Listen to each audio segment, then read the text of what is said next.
उर्दू अदब सिर्फ आंसुओं का समंदर नहीं होता, कभी कभी ये हंसी का हंगामा भी होता है। पितरस के जुमले तो सुनो, इंशा का अंदाज तो देखो, ये सिर्फ लिखावट नहीं होती, ये अल्फाज की शरारत भी होती है।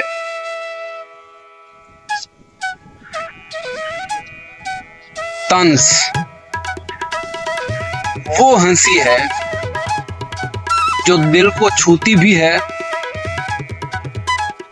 और सोसाइटी को चुभती। मिजाह तो उर्दू का स्वैग है भाई, इसी हंसी में बात कह देना, यही तो असली हुनर है। ये अदब सिर्फ पढ़ने का नहीं, महसूस करने का फन है।